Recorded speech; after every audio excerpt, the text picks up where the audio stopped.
veteran panel, and Doc Parsley, welcome. It's a pleasure and an honor having you part of VetXpo Virtual 2020. Well, thank you. It's an honor to be here. Well, we are gonna, at the end of this, we're gonna give away something to a veteran that's participating in VetXpo, and that something includes a 6-month supply of Doc Parsley sleep remedy. So I am a client and a customer. So yeah, I just wanted to, I don't want to forget to do that. So I had to give a plug here before we get started. But Doc Parsley, I'm going to turn it over to you. And we've talked to the audience about who you are and why you're here. And I'll let you just kind of take the floor. I'm going to kill my screen. I'll be lurking in the background. So if you want to discuss or ask me something, I'm happy to pop back on, but I'm going to turn it over to you. Okay. Well, then I will do my best to say some useful / helpful things for the audience. And you know, it's my understanding that we're primarily dealing with veterans and veterans' health issues. So I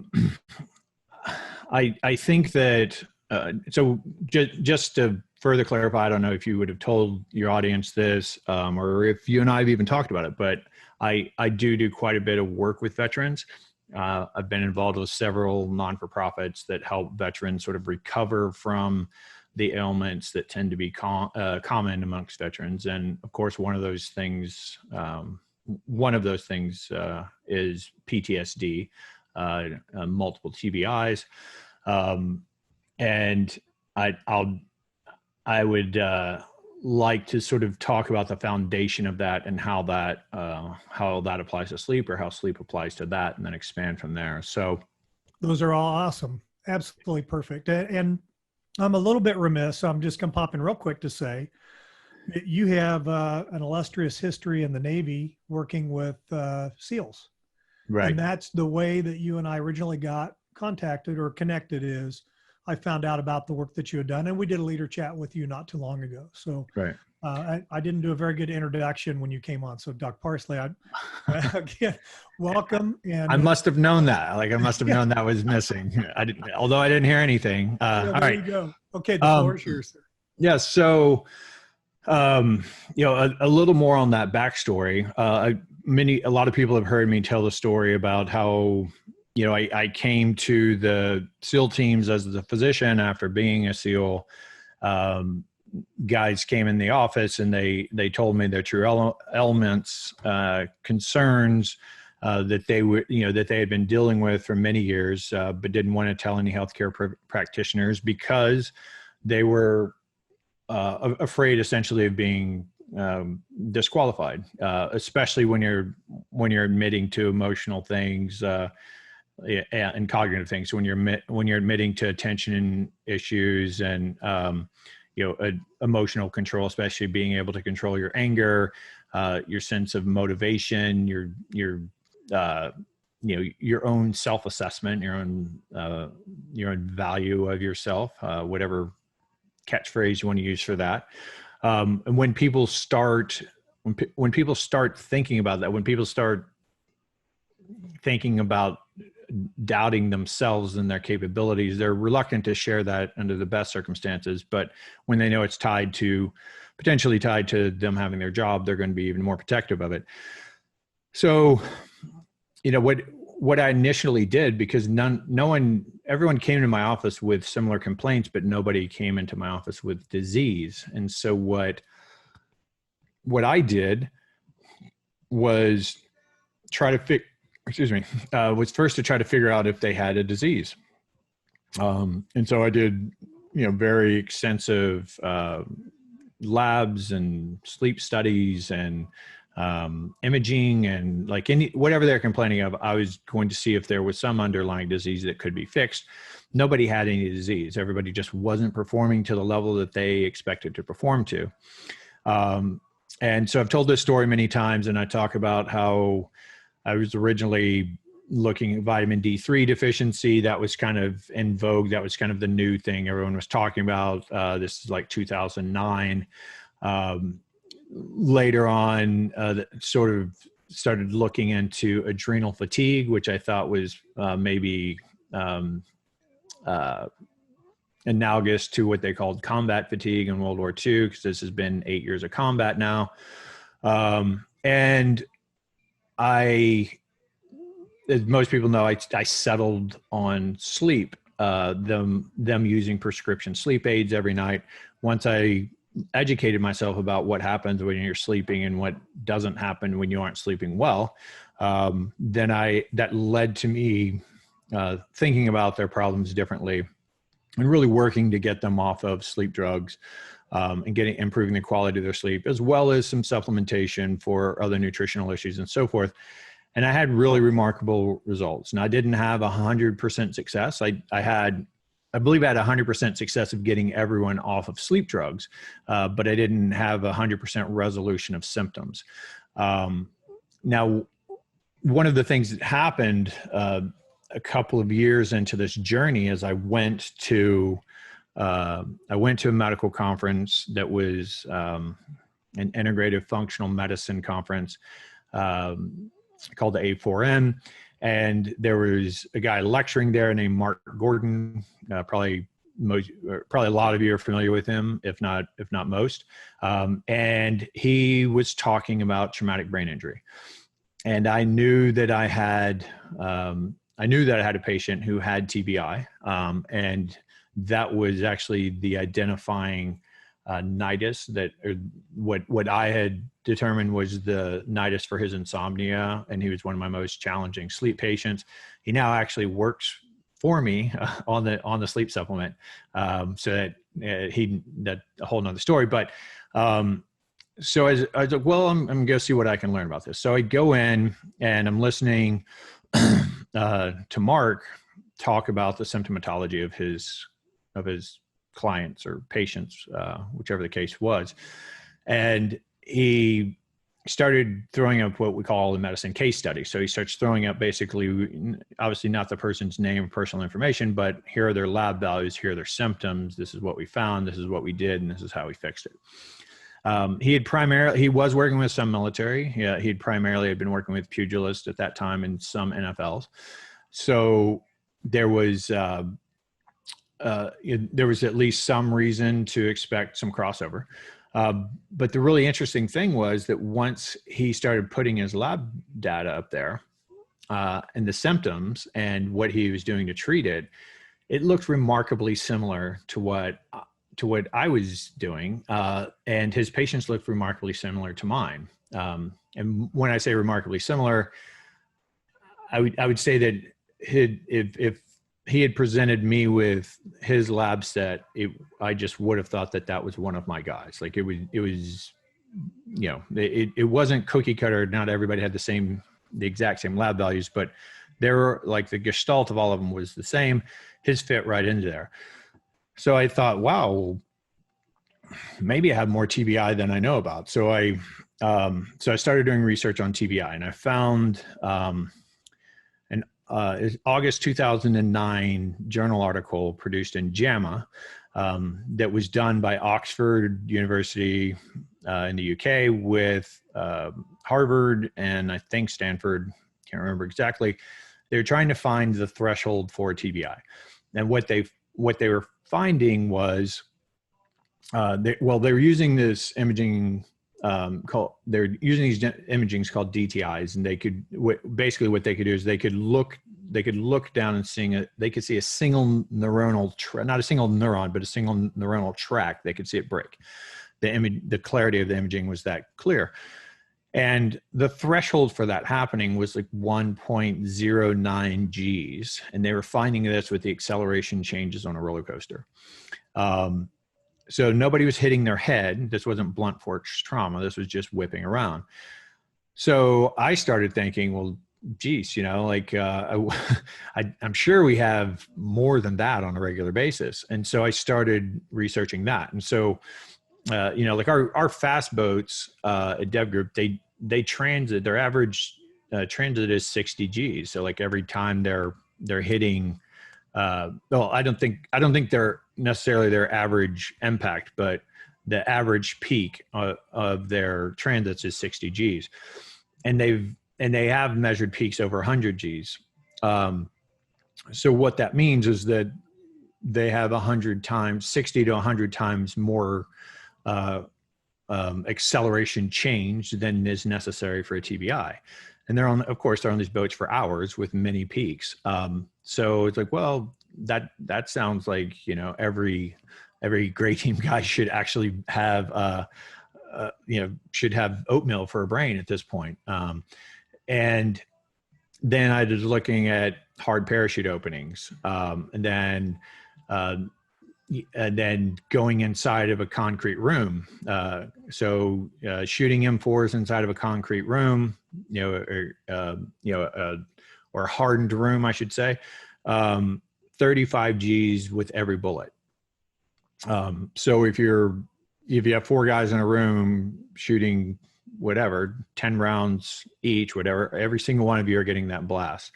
The Carl Gustav is 200 Gs for the operator and 300 Gs for the spotter. A machine gun, being in the back of a Humvee with a machine gun going is a sustained 45 to 50 Gs.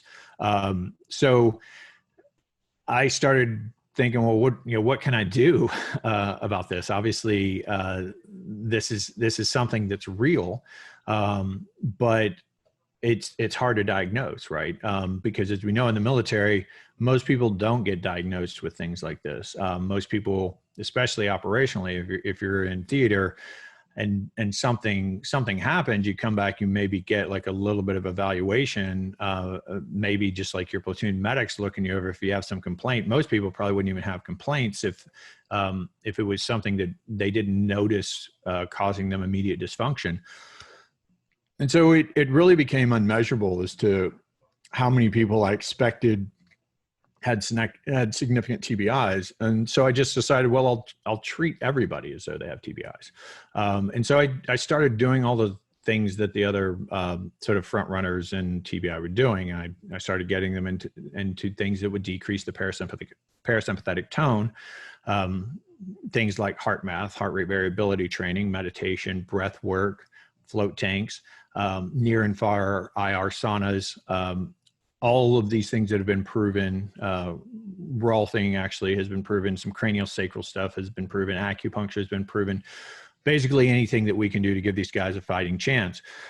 Now, there's a compound in your brain that helps your brain repair. I'm sure you guys have probably talked about it. BDNF, brain-derived neurotropic factor, neurotropic meaning that it helps neurons repair. You also need to decrease the inflammation in the brain, which is caused by various things. Now, some inflammation exists in the brain just by living. So one of the reasons that your brain works worse and your cognitive and emotional performance decline over the hours you're awake. So if you're awake for 24 hours, I think most people recognize they're not as sharp. Their impulse control isn't quite as good. Their cognitive abilities aren't as good. Their emotional stability isn't as good. And their physical performance isn't as good. And then if you stretch that out to 48 hours, certainly everybody recognizes that they're impaired. And of course, that's common in the military. The question is, when that essential damage happens, when that inflammation, which is primarily in response to what we call waste products. So every cell in your body is producing waste. You're just a combination of trillions of other little single cell organisms, essentially, right? And they organize in your body into different organ systems, which is purely artificial and made up as a way to learn. But your body kind of operates all as one unit. And so every cell needs nourishment, and every cell does work, and every cell has this sort of a metabolic rate, and every cell produces waste products. And then you as a animal, obviously take in nutrients and do work and produce waste product. So this is just a factor of life. It's the way all life is, the way all life happens. But most people don't think about the buildup of neurotoxins, and that's just simply a more graphic way of saying waste products built up in your brain. Now, the more dysfunctional your brain is, meaning the more, like if you've had a concussive blow, or if you've been around these compressive type TBIs, so like it's a compressive blow. You're not actually being hit by the bullet that the machine gun is firing. You're just next to it and you're feeling the blast of it. So that's compressive injury. So you have a lot of these things going on, and for the most part in the military, you're underslept, or at least you have chaotic sleep cycles. So this really sets you up for failure in a lot of ways. So one, you're damaging an organ, right? The brain is an organ, and you're damaging that organ. You're damaging pretty much all of your organs if you're really using your body to its capacity, and your brain is just one of those that needs to be restored. The reason the brain is so problematic, of course, though, is because the brain is actually the organ that's dictating to the other organs what they should be doing. And it's dictating the way signaling is happening throughout the body. So the neuroregulation of your physiology is super important if the rest of your physiology is going to recover. So the recovery of your brain has to happen first, so that your brain is highly functioning, so that it can it can dictate to the rest of your body what it should be doing, so that the rest of your body can be fully functioning. And then, so that brings us to how do we repair the brain? And of course, those modalities that I talked about earlier, those things help. Those are adjuncts. Obviously, we did not evolve to have near and far infrared saunas or float chambers or heart math or any of that other stuff. So that technology is beneficial and maybe accelerating recovery, but we do have a natural way to recover from all of this. And we do have a natural way to build up BDNF in our brains. And that BDNF is going to allow your brain to repair, given that the rest of the brain nutrients are there, and that the sort of metabolic milieu of your brain is highly functioning, and all the resources are there to do the repair. The BDNF is going to accelerate the repair, and your brain's going to be better. And if you did cause any damage, the long-term impact of that damage will be how quickly it would be dictated by how quickly you repair and how much and how thoroughly you repair. So it turns out the sooner you repair damaged neurological tissue, the better it repairs. And the less important whatever, let's say you repair 90%. Well, how impactful is that 10%? It turns out the faster you repair, the less impactful that 10% is. So a really simple example, when you stay up for 24 hours in a row, you build up some proteins in your brain that are associated with neurological decline. And by neurological decline, I mean that impairs your verbal fluency, it impairs your global intelligence, it can impair your perception, it can impair your mood. Like there's anything that you can think of as being sort of a neurological function that can be impaired by poor brain chemistry. This is what psychiatric disorders are, and mood disorders are. Like these are neurochemical imbalances. And so you can cause those neurochemical imbalances by doing certain things, like traumatizing your brain, and by staying awake too long, and by taking drugs that impact your brain's physiology. But the primary time that this is repairing, no matter what the insult is to the brain, the primary time that insult is being repaired is while you sleep. And more specifically, the setup for all of that is during what we call deep sleep. So there's lots of different verbiage for how you label the different phases of sleep. I'm not sure why people are trying to change it, but it's progressed a lot over the last 10 years. It's changed around a couple of times. I talk about stages 1, 2, 3, and 4 and REM sleep. The 3 and 4 can also be called slow wave sleep. 3 and 4 are sometimes called deep sleep. Some people just call sleep either non-REM or REM. It depends on the purposes, but for my purpose, I like to be specific. So stage 1 sleep is when you first get into bed. Well, let's first define sleep. So the definition of sleep is that there is a barrier between you and your environment, meaning that all of your senses are still working. You can still feel hot and cold and pain and discomfort in your skin. Your eyes still work, your nose still works, your sense of taste still works. You can still hear. Everything is still working, but your brain just simply isn't analyzing the input. It's still getting into your brain, but your brain isn't doing anything with it. It isn't processing it. And when it doesn't process it essentially at all, or to a very, very minimal level, we call that sleep, provided that you can be awakened. So if I can't awaken you, then there's probably something else going on. And then I would add to that there's predictable neuronal patterns, which would dictate the phases of sleep I'm about to talk about. So when you first get into bed, when you first feel sleepy, whether you're getting into bed or crawling under a bush, whatever your situation is, whenever you're allowing yourself to go to sleep, the sleep pressure has built up. And the sleep pressure, again, builds up because of waste products. One of the main waste products that causes what we call sleep pressure is adenosine. So every cell in your body uses a molecule called ATP, and it's adenosine triphosphate, which means it's an adenosine molecule with 3 phosphates on it. And then every time you cleave one of those phosphate groups off, it releases energy that your cell can use as a form of energy. And eventually you go from ATP to ADP 2, and then AMP 1, and then just adenosine.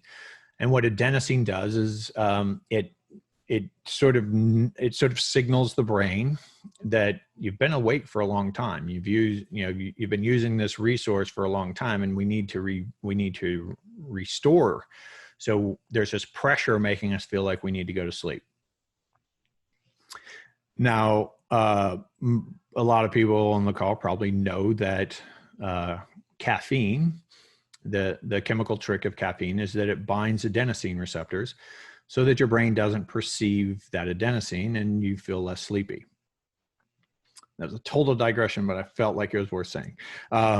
So you build up sleep pressure, let's say primarily adenosine, you feel like going to sleep, you go into what we call stage 1 sleep. Stage 1 sleep simply means that you've begun shutting your brain down and your sensory input down. So if you're laying in bed, you're still awake, but you just notice that things seem a little off, a little more distant, a little less important. You can hear other people talking in another room. You can hear a television in another room. You're still aware of your surroundings, but you notice that it's not your normal level of awareness. That's stage 1. Stage 2 is actually the first proper sleep, where you've really lost the sense of your environment. We also call that transitional sleep, because it's the transition from REM to non-REM is deep sleep, or is stage 2 sleep. And then you get on into stages 3 and stages 4, also can be called theta and delta, and that's the frequency of the brainwave, the overall global basal rate of the brain's firing. The slower it gets, the deeper the sleep. Delta being the deepest level of sleep, stage 4. Now, what happens in stage 4 sleep is one of the first things that happens is the astrocytes in the brain, the neurons that provide the structure for the brain, they actually contract. So meaning they get smaller, and they have like these spidery arms, and they're sea urchin type thing. Think of that. And they're like controlling the structure around them. And when they shrink, they provide passages for your cerebral spinal fluid to flow through there. And when you can flow more cerebral spinal fluid through there, you can actually get rid of more waste products. And as you get rid of the waste product, you're clearing up the environment around the cell. The cell is always communicating with its environment. So you want to get rid of the garbage. You want to take out the trash. And then you start changing your neurochemistry. So you start producing,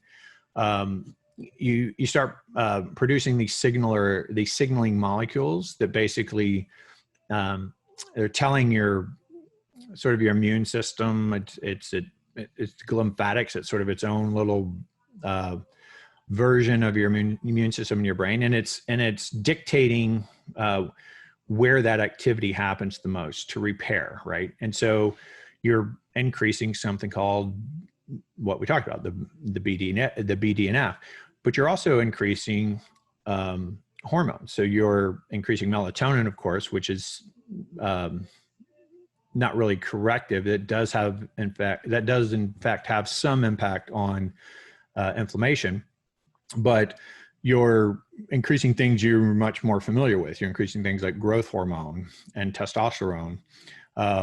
And these are very anabolic hormones, and they're allowing they're allowing repair. Anabolic means that you're taking very simple and small things and you're building them up into a complex thing that's bigger. So an example being converting amino acids into protein structures of muscles actually makes your muscles bigger. That would be anabolic. Using your muscle during starvation as a fuel source for amino acids, which happens when you're under starvation, famine. And there are some amino acids that you have to have that your body really can't make. So it does it by breaking down your muscle tissue to provide the rest of your body the resources of these amino acids to do their work. So the primary anabolic activity of your entire day is during deep sleep. And so, like I said, you get in bed, you go stage 1, just a few minutes. Stage 2 is a few minutes, meaning probably no more than 10 minutes for either one of these phases. You get down into stages 3 and 4, and that deep sleep will last somewhere around 90 to 100 minutes. You'll come back out from stage 4 to 3 to 2, again, the transition. And now instead of going back into stage 1 sleep, where you're sort of technically somewhere between sleep and awake, you go into what we call REM sleep, the rapid eye movement. And that actually is when you will actually start rehearsing things that you have been thinking about during the day or events that have happened during the day. Anything cognitive. If you've learned new material, whether that's physical or whether they're talking about learning muscle memory, like, shooting a weapon or playing an instrument or whatever, that would be muscle memory. That stuff is being rehearsed in REM sleep. Any emotional thing that's happened to you during the day, any sort of cognitive dissonance, meaning things that you're confused about or muddled in your brain, those get rehearsed and thought about while you're in REM sleep. And the first sleep cycles take about 120 minutes. So you go from the time you go to stage 1 all the way down into deep sleep, and then crawl back out of deep sleep and go into REM sleep, and then go back down into stage 2 again. We call that one sleep cycle. That one sleep cycle is about 120 minutes. Now, the first sleep cycle of the night is about 90% deep sleep and about 10% REM sleep. And then every sleep cycle so every 2 hours, you're going through a new sleep cycle. And each one of those is comprised of more and more REM sleep and less deep sleep. The overall length of the sleep cycle lasts about the same amount of time. But when you wake up in the morning, if you slept a full 8 hours, that last sleep cycle is about 90% REM sleep and 10% deep sleep. So the beginning of the night, being able to get into the deep sleep, that's when your brain is repairing it at its highest. That's when everything in your body is repairing. If you've exercised, you've damaged your tissues. In order for those tissues to get better, and by better, I mean either stronger or more enduring, depending on whatever type of exercise you're putting them through. In order for those muscle cells to become more capable, they have to be repaired, and they get repaired during deep sleep. that's actually when you're getting stronger. So if you're lifting weights during the day, you're getting weaker. You're damaging your tissue. We all know this. If you work out for an hour, you're way weaker at the end of an hour than you were at the beginning of an hour. You didn't get stronger, you got weaker. So once you go to sleep and you repair from all of that, then you can come back stronger than you started that day at. Again, this is a gross oversimplification. Often takes longer than a day to one sleep to repair your tissues, but the general concept is sound. So the same thing is true for your brain. If I've concussed my brain, or if I've just stayed awake a long time and have a lot of waste products built up in my brain, if I've just used all of my brain's resources because I've really used my brain all day, then I need to repair that if I have any chance of my brain being better tomorrow than it is today. And the whole purpose of sleeping tonight is to be better tomorrow. That's why we sleep. Where the whole idea of sleep is to recuperate. And we have this non-negotiable contract that we're born into. This, like all animals have their own sort of sleep-wake ratios. But humans, it turns out, you need 8 hours of sleep to recover from 16 hours of being awake. That's just the way it is. You can not like that. You can push past that. You can biohack. You can do whatever kind of tricks. You can take stimulants. You can avoid it, but you aren't repairing. Like the repair doesn't happen if you don't get the quality of 8 hours sleep. So your brain's not repairing. Your body's not repairing. Now, that in itself is a problem because a lot of people in the military, especially, and post-military, and especially if you have chronic pain, if you're on a lot of pharmaceuticals because of your time in the military, all of these things impact your deep sleep. A lot of them impact your deep sleep and your REM sleep. But the deep sleep is perhaps more immediately noticeable to the individual. So I would feel much worse tomorrow if I got half of my normal deep sleep than I would if I got half of my REM sleep. Now, the long-term sequelae, if we're looking at 20, 30 years, it probably doesn't matter. They're probably equally as damaging. But for the sort of the immediate self-assessment of tomorrow, I would notice lack of deep sleep more. Why? Because I didn't recover. I didn't anabolically recover. REM is not anabolic.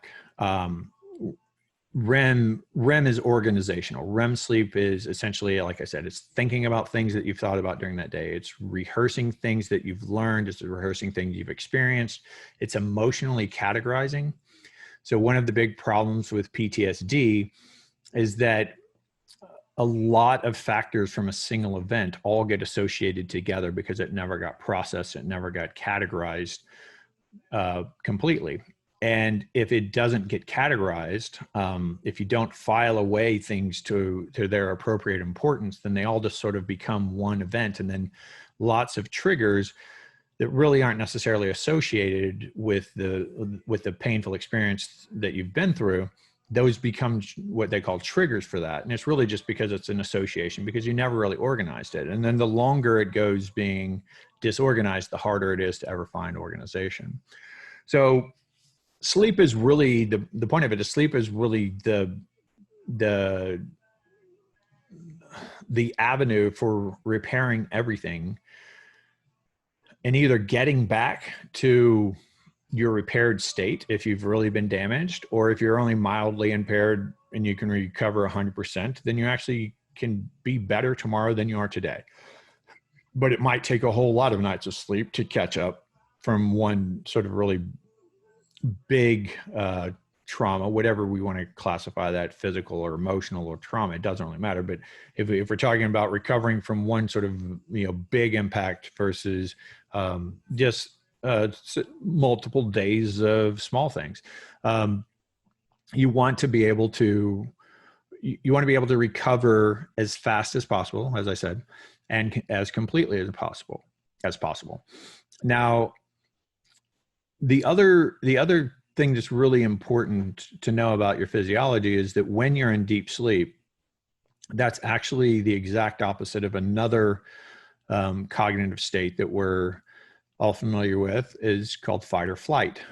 And most people know that fight or flight is a really high stress period, but the technical definition of fight or flight, it's actually the maximum amount of stress hormones that your body is capable of producing. So stress hormones by and large come from your adrenals, and a maximum adrenal flush, so to speak. So like an adrenal explosion where it's just dumping everything it could possibly dump. That's a fight or flight.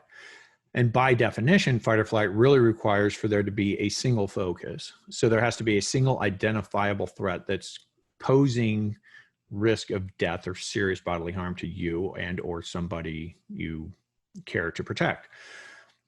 And your 100% of your body's resources will be allocated toward getting away from that threat. So if somebody is shooting at you, does it really matter if you can remember the guitar chords that you're practicing the day before? Does it really matter if you digest the food in your stomach? Does it really matter if your liver is cleaning out, waste products of your body? Does it really matter that your immune system is functioning well and you're fighting off bacteria and parasites and viruses? No, none of that matters. The only thing that matters is getting away from the guy shooting at you, or neutralizing that, either shooting that guy or getting yourself in a position where that guy can no longer shoot you, and then you can get out of fight or flight. So there's some really good things that happen when you go into fight or flight. Your body becomes superhuman, right? Your muscle strength goes up, your muscle endurance goes up, your reflexes get faster, your pain threshold goes up, the pulmonary trees in your lungs dilate, you can take in more oxygen, you can use more of your lungs, your heart rate goes up, your blood pressure goes up, the stored glucose, the way we store glucose in our cells is called glycogen. You actually start dumping that glycogen back out into the bloodstream to give yourself fuel for whatever tissues need it in order to get you away from that. And the prefrontal cortex, this area like behind my forehead, that area of my brain shuts down because our fight or flight is evolutionary. It's been built into us for thousands of years. It's very impulsive, and cognitive processing is too slow for fight or flight. Obviously, we know fight or flight, often it's down into milliseconds as to whether or not you're going to get away from this threat. So you need to be really impulsive, which is why we overtrain so that your behavior is actually automated and it's impulsive behavior, because you've rehearsed this so much. So now, even though you've gone past that rehearsal level, that's still the default behavior. And there's an argument to be made. It's like, well, if I can be superhuman like that, why can't I just like make myself that way all the time? Like anytime I'm in a challenge, why can't I just make myself fight or flight? Well, because it's very catabolic. And like I said, there's a lot of things that aren't happening to make yourself superhuman. And you're actually using your body as a fuel source to get your body out of this bad situation. So if you lived in fight or flight for probably 2 or 3 days, you would probably die. You would just run out of resources. So again, the exact opposite of that is deep sleep. So in deep sleep, your muscles essentially aren't working. You aren't really using them. Your strength would be lower. Your reflexes would be slower. Obviously, like all of that stuff, your immune system will be functioning high. Like your immune system is really what's repairing your body as well. It's not clear classifications. There's a lot of overlap, but your immune system is really sort of what's repairing the damaged tissues. And like I said, it's the one flushing and getting rid of the waste products, and it's rebuilding your brain, and it's rebuilding your muscle tissues, and it's rebuilding damaged organ tissues, and all of that stuff. That's all happening during this deep sleep phase. So if you're missing that deep sleep phase, you're missing your ability to recover. It's just that simple. And there's no way around that. You can't biohack your way around that. Now, when you let's say if we put somebody in a cave and we have them sleep in a cave where they have absolutely no sense of time, there's no light, and this is an experiment, but we put them in a room. They're still going to sleep for about the same amount of time. Now, if they're sleep deprived, they're going to sleep for like 12 hours. But if they're not sleep deprived and they're sleep regulated, they're going to wake up around 8 to 8.5 hours. There's not going to be any light to wake them up, and there's no noise to wake them up. So why are they waking up? Well, with every sleep cycle, you become more and more repaired. As you repair, your cortisol levels start going up. This is one of the primary stress hormones. cortisol gets a bad rap, as everybody wants to avoid cortisol, but cortisol is essential. If you had zero cortisol, you'd be dead. What cortisol does is it keeps you alert in proportion to your environment. So like I said, if you're in fight or flight, you have maximum cortisol. If you're in deep sleep, you have minimal cortisol.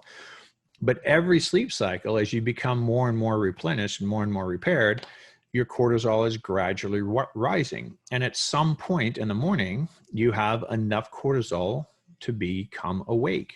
Your neurological milieu that has changed enough. You've gotten rid of waste products and you've changed a bunch of neurochemicals, a bunch of neuropeptides, a bunch of signaling molecules, a bunch of neurotransmitters, a bunch of hormones, like all these things in your brains have changed to a more wakeful state. And there are wake promoting neurotransmitters, and there aren't any sleep promoting ones, but there are wake promoting ones because sleep is really just the absence of being awake. But when you wake up in the morning, everything in your brain and your body has shifted over this course of 8 hours to be more prepared to be awake, and you have a high enough cortisol level to be awake. And if you let's say you're living sort of an idealized version of life, that would be a very predictable number. And if you got adequate sleep and adequate recovery every night, and you had, all of the things being equal, you aren't using drugs or drinking a lot or whatever would interfere with that. All things being equal, that morning cortisol would be about the same every single morning, would be the same level that woke you up without an alarm clock, so to say. But if you don't sleep enough and you have an alarm clock to wake you up, your body didn't just decide to be awake, you woke up. You woke up because an alarm clock woke you up, or if you just have insomnia, and I'll talk a little bit about that more in a second, but like if you have insomnia that's waking you up towards the end of the day, what's happening is you're towards the end of your sleep, but not enough sleep, or if just the quality of your sleep isn't there, then you end up with a higher cortisol level, right?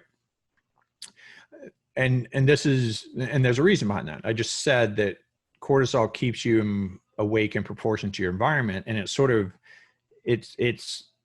one of the major dictators as whether you're catabolic or anabolic.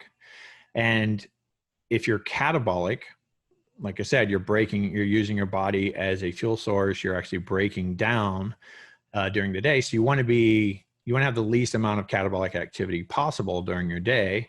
And then you want to have obviously close to no catabolic behavior when you wake up in the morning. Now, if you get poor quality sleep, or if you don't get enough sleep, we said at the beginning of this talk that, I said, not we, I said at the beginning of this, that the purpose of this 8-hour sleep block is to recover from the previous 16 hours and get us ready for the next 16 hours. So I'm sleeping today to get ready for tomorrow, in the most simplistic way to think about it. However, if I only get 6 hours of sleep, or if I have really tumultuous sleep, poor quality of sleep, highly interrupted sleep, and I haven't recovered, if I have to go to work the next day or have to do whatever the next day, there's external pressures on me for tomorrow. Tomorrow still comes. I still have to do tomorrow. Well, how do I do tomorrow?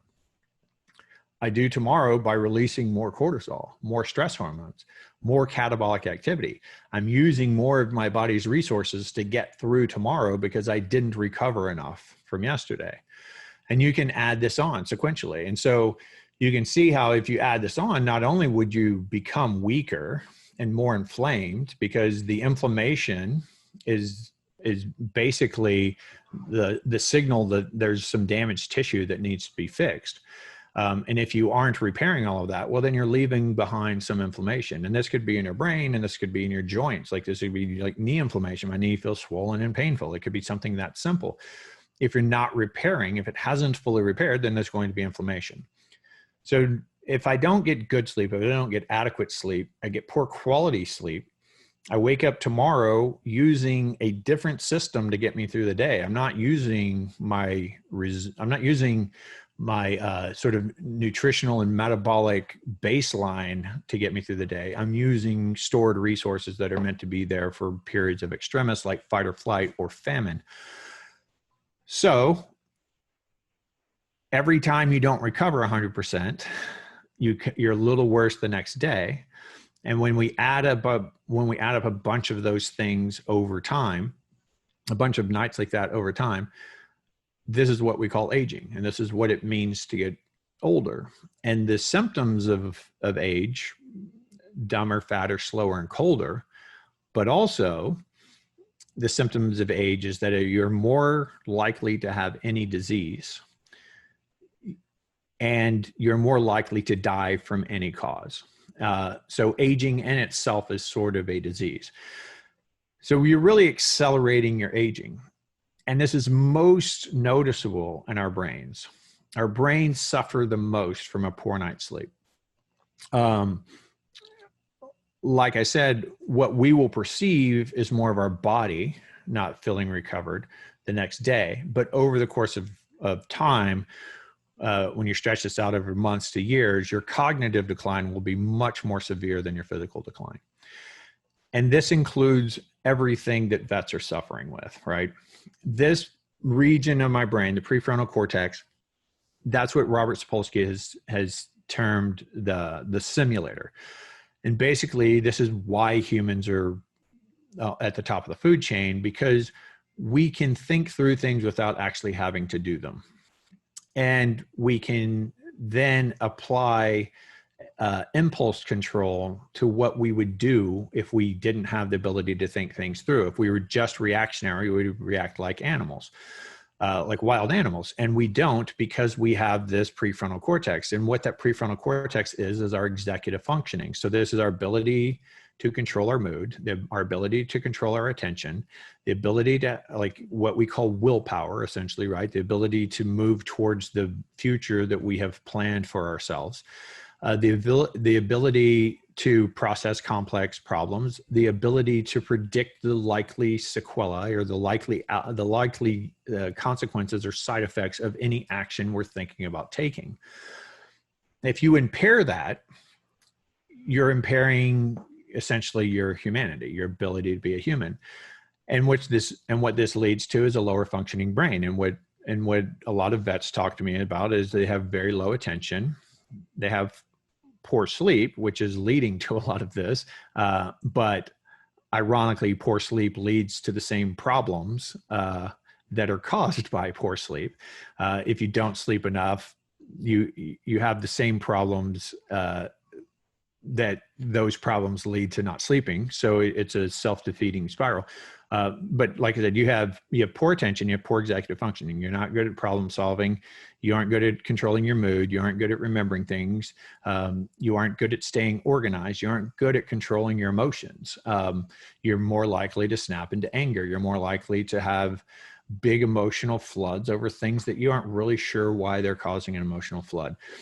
Add that to the potential confusion of being through multiple traumatic events, or at least a lot of emotional events that haven't been categorized. And now your brain is really confused with what function it does have. And then, like I said, you have worse willpower, and the worse willpower then doesn't allow you to move forward with your plan. So even if you have an exercise regimen planned out to improve your health, and if you have a nutritional plan planned out to improve your health, and you have a bunch of, say, supplements or nutraceuticals or peptides or hormones or whatever, you have like a medical plan to improve your health, your ability to comply with that, your ability to stay on plan, is dictated by this prefrontal cortex that is not only damaged from your military career, but it's also being damaged every night that you aren't repairing it, every night that you aren't getting adequate sleep. And if you're using sleep drugs, it's interfering with your repair. If you're using alcohol to sleep, it's interfering with your ability to repair. If you're using over-the-counter sleep drugs, it's interfering with your ability to repair. All of those things impact deep sleep and REM sleep. So if you aren't repairing, you're essentially waking up a little worse every day. Now, add that through a whole military career, and people in the military are really disciplined, and they have a lot of external drivers for them to be really disciplined, and a lot of things sort of forcing them into doing what needs to be done, even when they don't feel like doing it. So they're able to do it. But then you add that to their civilian life afterwards, when your community isn't as accepting of such behaviors, because that's not the normal reality for people who haven't been through what you've been through. But you've also added more and more days where you're waking up worse than you were the day before, and that really leads to a lot of self-doubt, and your self-assessment goes down, your self-esteem goes down, your motivation then further goes down. You're more likely to be depressed. You're more likely to be nihilistic, where just nothing seems worth doing to you. Even if you aren't technically depressed, you're just completely indifferent to it. As I said, your attention's bad, your ability to learn is bad, your ability to problem solve is bad. All of these things further decrease your own self-assessment and make you feel worse about yourself. The worse you feel about yourself, the more stress hormones you will secrete, the more stress hormones you're using to get through your day, and the more stress hormones that are coming from negative emotional and physical impacts of your lack of sleep. All of those stress hormones make it less likely that you're going to be able to repair and sleep well tonight, even if you've done everything correctly. Now, if you've done everything correctly and you can get good sleep, you can dig yourself out of that hole, but it's not something that gets done immediately overnight. Again, some of the modalities that you can do will decrease those stress hormones. So heart rate variability training, say, right? So heart math. I haven't talked about it specifically, but what I've been talking about when I'm talking about stress hormones, anabolic and catabolic, we're really talking about your autonomic nervous system. So you have two sides to your autonomic nervous system. One is sympathetic, the other is parasympathetic. The sympathetic is catabolic, the parasympathetic is anabolic. And if those are balanced, you have a node in your heart that fires automatically at a certain frequency to cause your heart rate to beat. If you have stress hormones around, your stress hormones can actually accelerate how soon that next beat happens. So if you have equal sort of input from parasympathetic and sympathetic, there's going to be variability. Like one heartbeat will happen slightly later, one will happen slightly earlier, and you'll have beat to beat variability, which is showing that you have balance in between your autonomic nervous system, your sympathetic and parasympathetic. That's what we call a high heart rate variability. Now, this is the same thing that breath work achieves. This is the same thing that meditation achieves. This is the same thing that float chambers achieve. This is what Rolfing achieves. This is what acupuncture achieves. This is where movement therapy like Tai Chi, Kundalini Yoga, these types of things, they're all working towards the same thing. And what they're trying to do is increase anabolic activity, decrease stress hormones, and therefore decrease catabolic activity, allowing you to repair and allowing you to get, most importantly, allowing you to get higher quality of sleep. Higher quality of sleep, better brain function, the more you'll be able to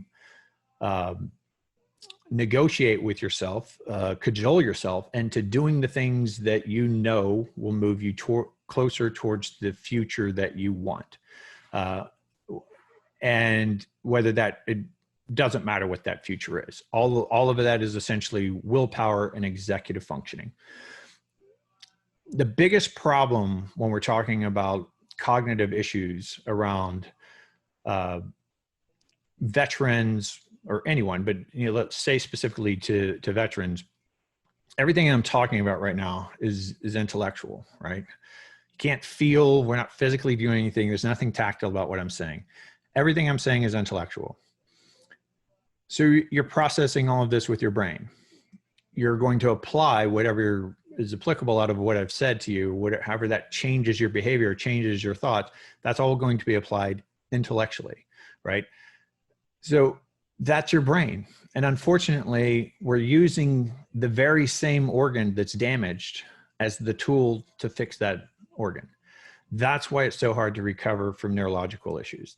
And whether that I lump neurological, emotional, psychological, it's all the same thing. It's being dictated by your brain, essentially. So the overall purpose of saying all of that is that sleep is by far the most important tool that you have for recovering from any deficits you may be suffering or improving from where you are, even if you don't consider yourself deficient. improving to a better state, that's all going to come from anabolic activity, which is going to happen during deep sleep.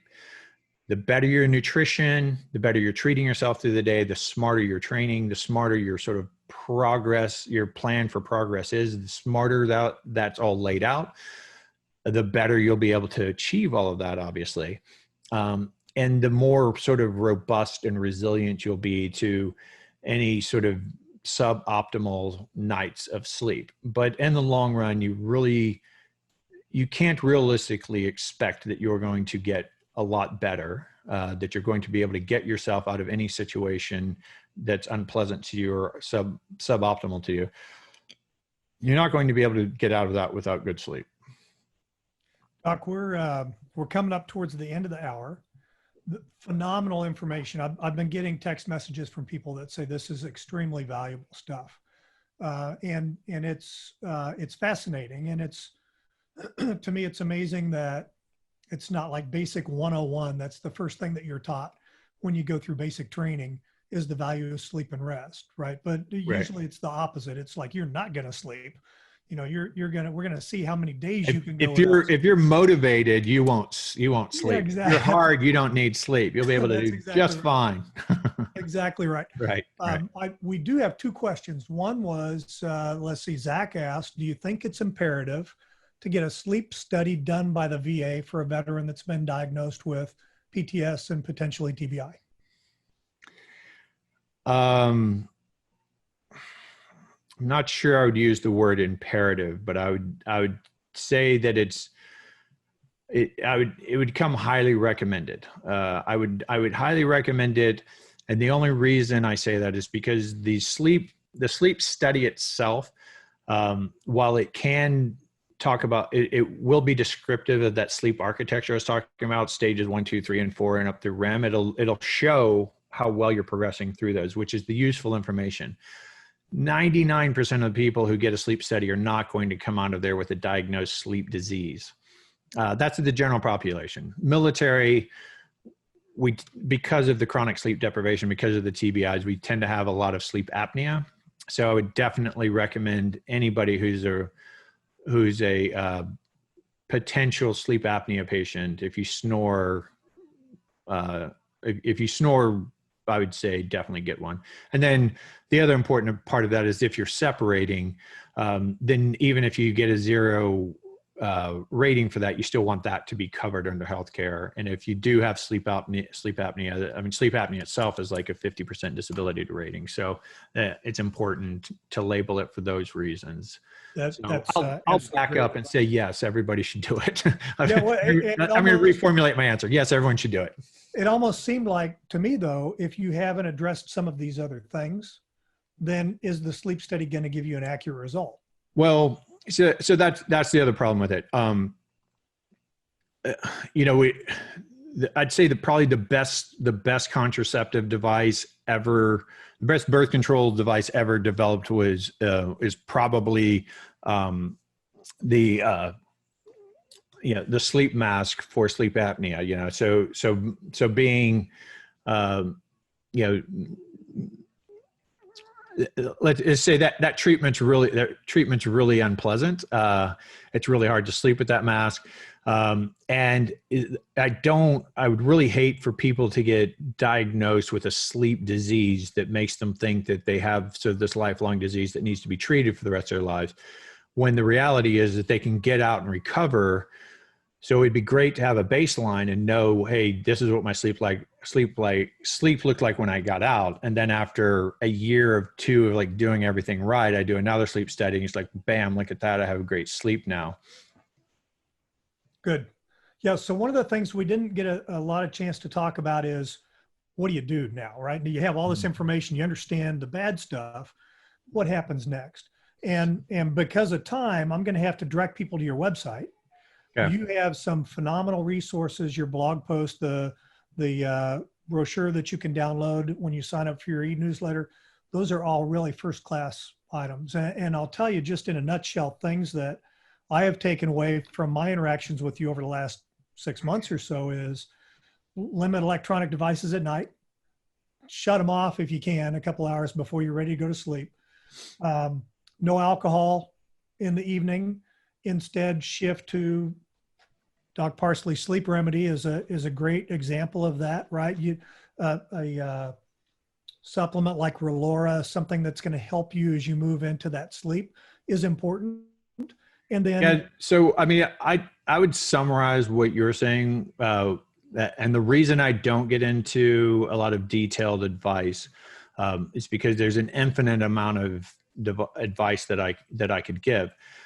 The most important thing is to convince yourself that sleep is the most important thing. Once you can get there, anybody listening to this call is intelligent and resourceful enough to figure out what they need to do to get good quality sleep. And the vast majority of people do not need to work with a healthcare professional to get good sleep. They just need to value sleep. I always say, if I offered you $10 million, if you could sleep 30 consecutive nights for 8 hours a night, how many people would be able to do it? Say damn near everybody would be able to figure out a way to get 8 hours of sleep for 30 nights in a row. If you can do it with the $10 million, you can do it without the $10 million, because there's nothing that the $10 million can do to buy you sleep. You still have to do the sleep. So convincing yourself that it's the most important thing, doing research on what I've just said, go on PubMed, go on Google Scholar, put anything you value in there, and then put the word sleep. So cognitive performance, emotional, being a good parent, being a good CEO, whatever it is, and then add sleep to it and see all the research that will just prove to you unequivocally there's no controversy in sleep medicine. You're worse at anything that you care about when you aren't sleeping well. So figure out how to get good sleep. Once you're convinced you need sleep, you'll figure it out. Doc, thank you. No. Well, hey, it's my privilege to announce the winner of the Doc Parsley Sleep Month 6-month sleep supplement. And a Gallant Few flag is Tony Dotson. So, whoops, it's upside down again.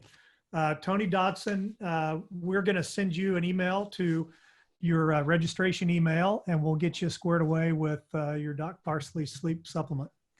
Kirk, it's great to have you again. Thank you so much for your time. Appreciate you being on here. Yeah, man. My pleasure. Good seeing you. All right. Thank you.